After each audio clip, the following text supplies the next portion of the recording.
During our 28-day stay in Morelia, there were 3 different food festivals that we attended.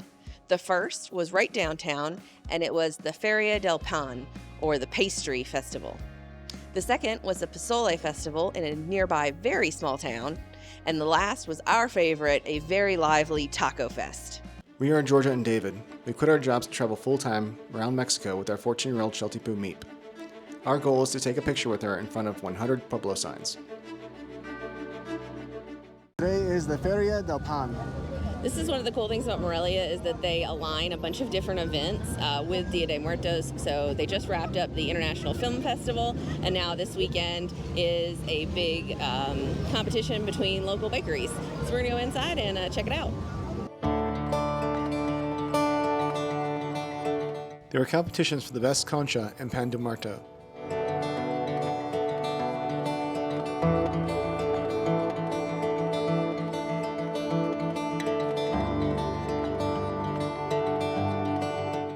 The number of vendors was impressive.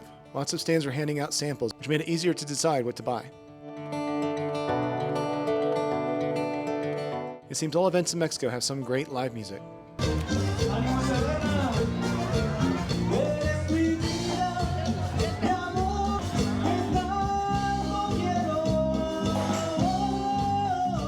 We just got back home from the Feria del Pan, and I purchased this giant bread, which is piloncillo and canela, which is basically brown sugar and cinnamon.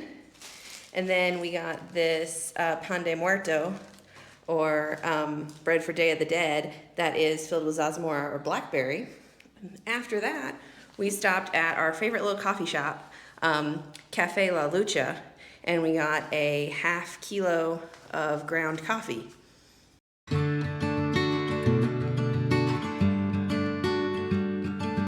So today we drove about 40 minutes from Morelia to Alvaro Obregon, where they're having a Pozole Festival. And I think it's for charity. Yeah, from what I read online, it looks like it benefits people who have recently had cancer.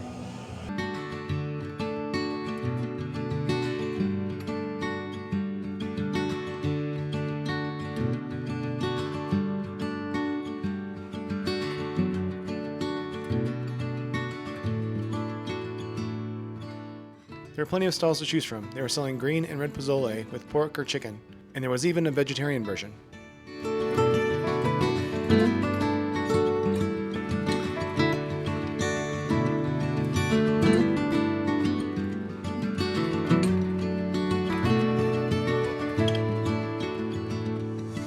Alright, so I have the Pozole Verde, which is chicken, and David has the Pozole Rojo, which is pork, and they set down this big plate of all the accoutrements. So we've got onion and radish and lime and cabbage and avocado, and then tostadas and salt.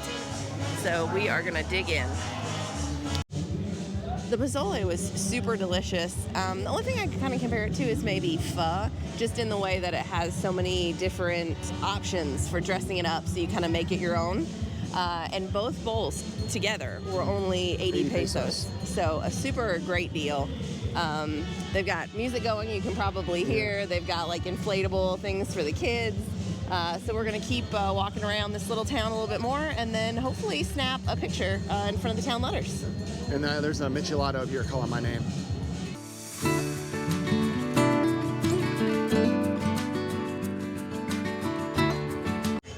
All right, so we stopped and we got a drink called Atole, and it's a corn flour-based drink, and this one has canela or cinnamon in it.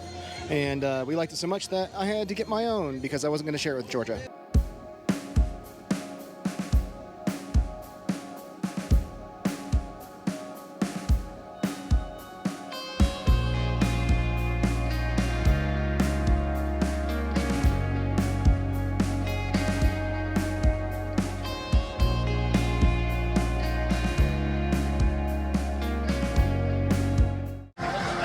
So today we are visiting Tacofest here in Morelia.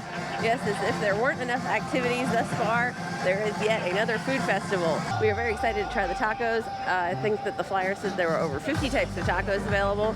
Don't think we have space for all that. Nope. Wish I did. But we will make our best effort. For our first round of tacos, we got the picanha pastor, the carne asada, and the ribeye. We also got mezcal mojitos. David chose the mango flavor, and I got the cucumber.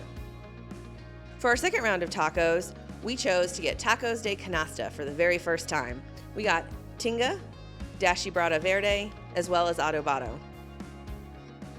The texture was almost like an overstuffed tamal. I absolutely loved them. Next, we tried what ended up being our favorite taco, a delicious cochinita pibil, and a pastor negro that was probably our least favorite. And for our final round, we got seafood tacos. We got the shrimp gobernador, the marlin taco, an ensenada style, as well as a fried shrimp.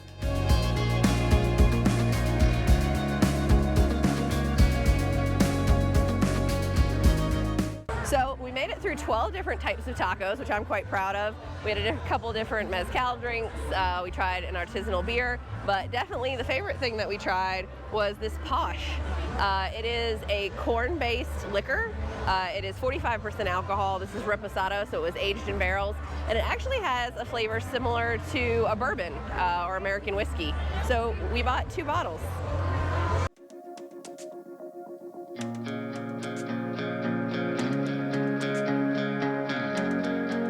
By this time, it was getting late in the afternoon. Both the crowds and lines for great tacos were growing.